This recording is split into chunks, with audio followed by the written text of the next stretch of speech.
Bonjour tout le monde. Donc, dans ce cadre de visite de l'Église, une dernière vidéo qui me semblait intéressante, c'était de découvrir les couleurs liturgiques. Donc, à plusieurs reprises dans une célébration, on va le voir, les couleurs liturgiques prendre leur importance.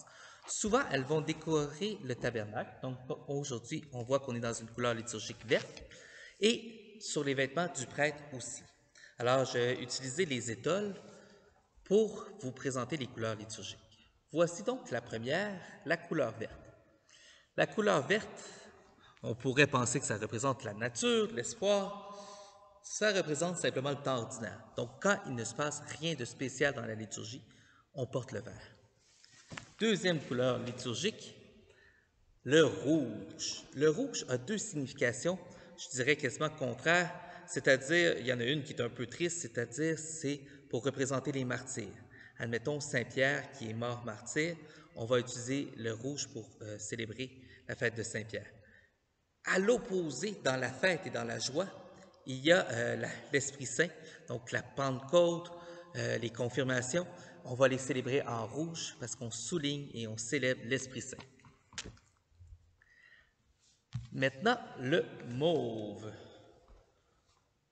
Le mauve va servir à bien démontrer deux temps particuliers.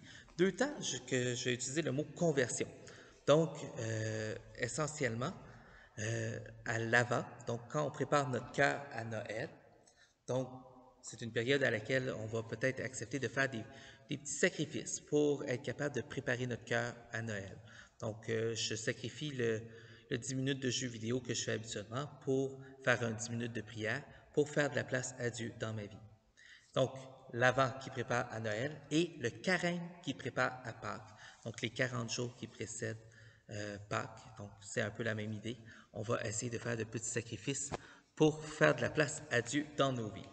Dernière couleur liturgique, le blanc. Alors, le blanc va essentiellement servir à souligner les fêtes. Et elles sont nombreuses en Église. On peut penser au baptême, au mariage. On va parfois l'utiliser dans les premières communions. On pourrait dire aussi Noël, Pâques. Alors, quand on fête, on utilise le blanc. Sur ce, je te souhaite une excellente journée. Au plaisir.